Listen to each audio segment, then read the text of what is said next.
Hello class, this is Demetrius Wilson again with Managerial Accounting. Welcome to week 9. You are finally here. It goes by very swift for me. Hopefully it went by very fast for you as well. So we're going to talk about how our operating budget's created. And every company needs an operating budget. You need to designate where money is going to need to be applied to in order to have a successful business.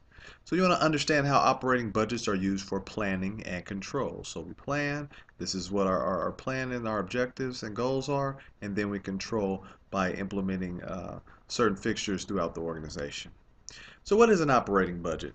Its budget is a plan of resources, the resources needed to achieve the organization's goals. These are things we need to be successful. We obviously don't want to plan to be unsuccessful. Operating budgets focus on the daily operations of the organization. Operating budgets serve as a roadmap for achieving organizational goals. An operating budget is a short term, remember this, short term, typically 1 year, used for planning and control purposes.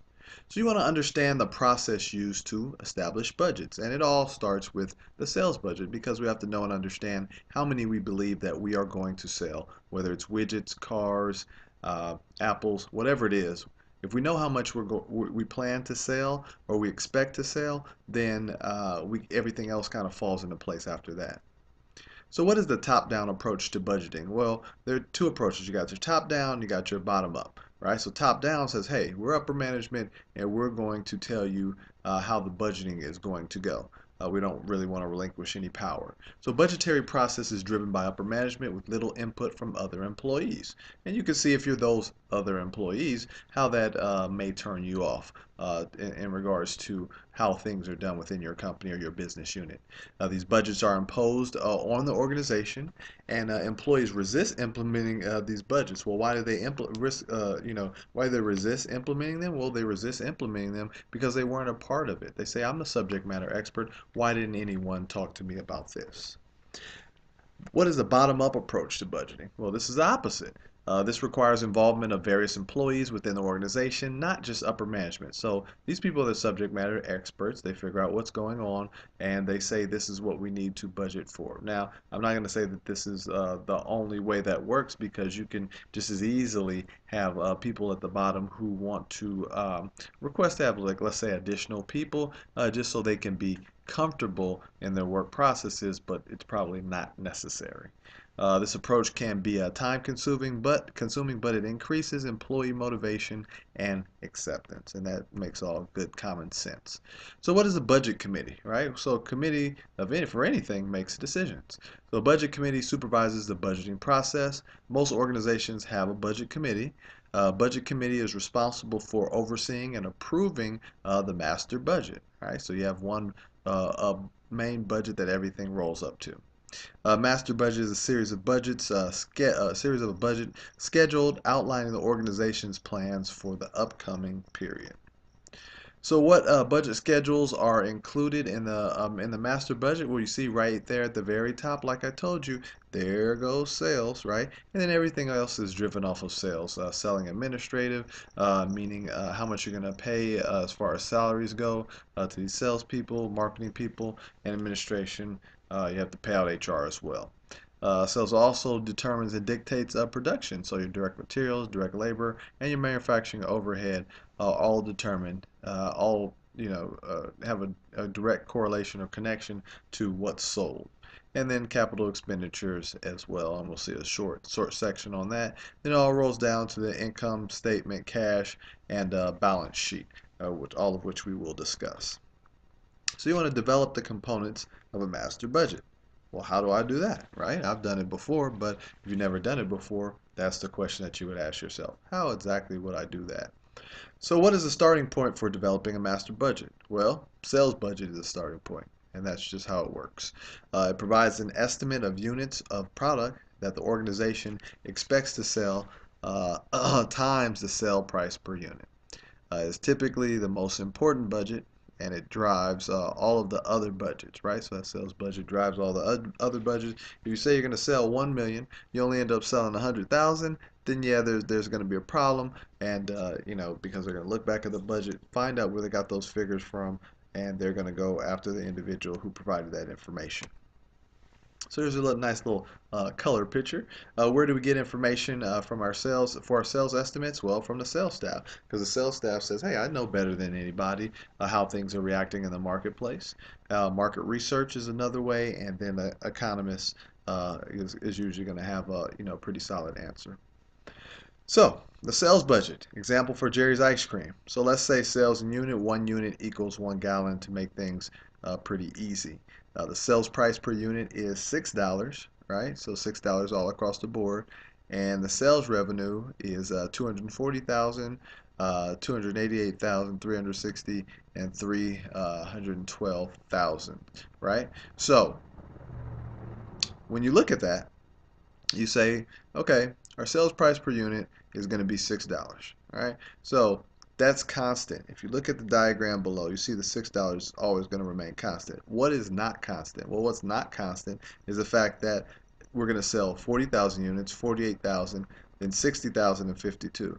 Well, if you're wondering why you're going to sell 60,000 in the third quarter, you'll see a little bit later it's because a lot of ice cream is sold during that time period. So you just multiply the sales in units times the sales price, get 240, 288, 360, 312, with a total of $1,200,000 made. So what does a production budget tell us? It provides an estimate of units to actually be produced. It's based on expected sales plus estimated or estimate of desired ending finished goods inventory less beginning finished goods inventory. So this is your calculation, this is your equation.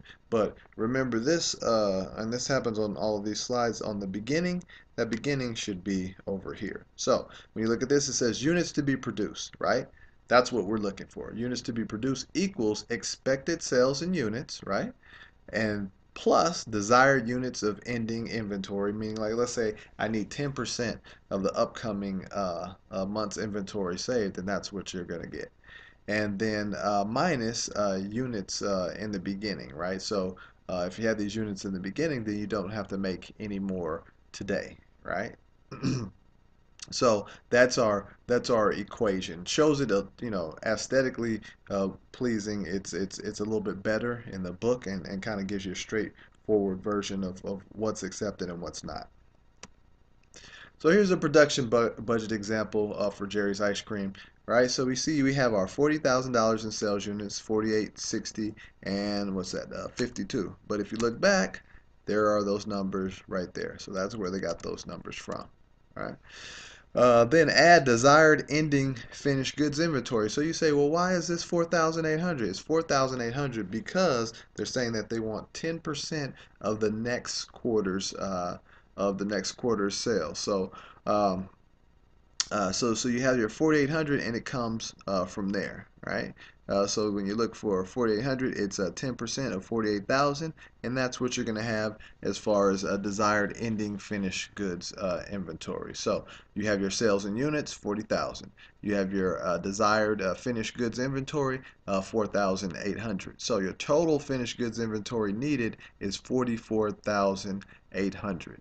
Now, when you deduct beginning finished goods inventory, which you need to do because that's how many we already have on deck. So you subtract your 4,000 and then you have 40,800, right?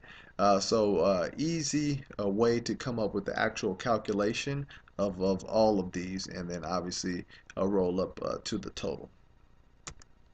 So what does a direct materials purchase budget tell us? It provides an estimate of the raw materials needed to achieve a desired level of production. So I want to make 5 million laptops. What do I need? Obviously, if I'm a small firm, I'm going to need to increase my business and increase the amount of individuals that I want to hire. The starting point is a number of units of finished goods to be produced each quarter, which comes from the production budget. So you see how these things are all connected, all attached. So to answer the question, how much material must be purchased during the first quarter to meet production needs, and what will it cost? Well, you say, well, first quarter we don't have any quarters before it. Well, you take a look back to the fourth quarter to get that. So here's our same PowerPoint, which I said I don't like, but if you just listen and explain properly, you will understand it. So materials. to be purchased.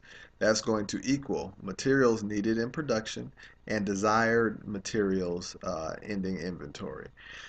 So and then you have minus your actual materials inventory, and that just means, hey, how many do we already have? So let's look at this in layman's terms. So materials to be purchased, right? So how many widgets do we need to purchase? Well, you have materials needed in production, right? So let's say that amount 70 plus the desired materials in ending inventory. So if you haven't already come up, with that number, you have your desired materials in ending inventory, and you're going to say, okay, I need 5,000 widgets, right? So you have how many you need to make because that's how many you need to sell. Then you have that and one problem is 10%, the other problem is 20%.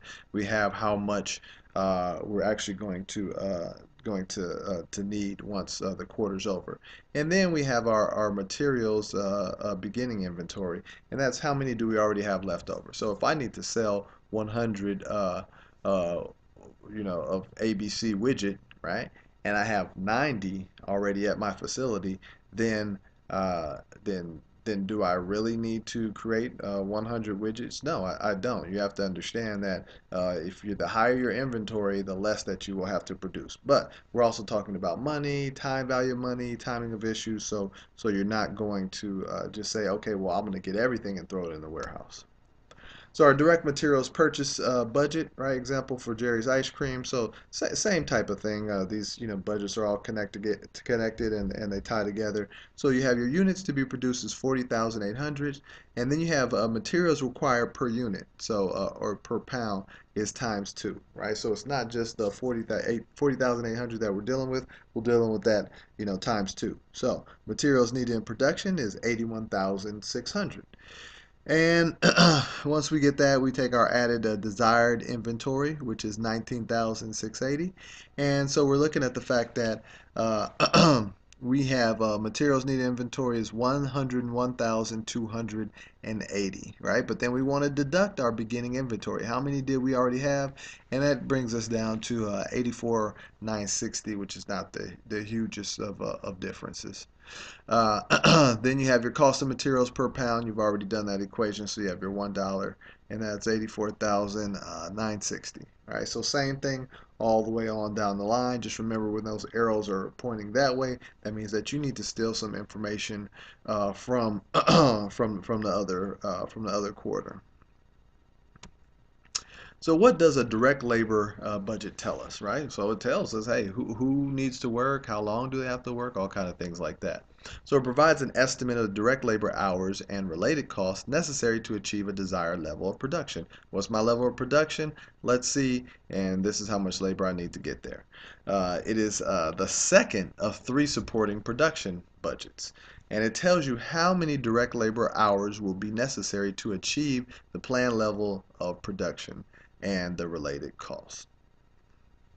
So here's our direct labor budget example for Jerry's ice cream. Same type of thing. We know that we're pulling these numbers from prior slides or earlier on in your book. So we have your 40,800 times 0.0, and that's our direct labor hours per unit. And so can't be frustrated or mad at that equation or number that they came up with for that. So total direct labor hours needed in production is 4,080, and our labor rate per hour is $13. Almost at 513, thinking the dollar sign was a 5. But so we have our 4,080. Those are our labor hours, and then we have our $13 per hour. And we come up with direct labor cost per unit. We have 53,040, 63,960, 76,960, 66,560, which all equates to 260,520. And our direct labor cost per unit is going to be $1.30. And you will see why those small amounts actually come in to play a little bit later on. All right, so we're on slide 22, running out of time for our first lecture. So, tune back in for chapter 9 lecture for the end of the chapter, for the end of the course. But this will be lecture part number 2.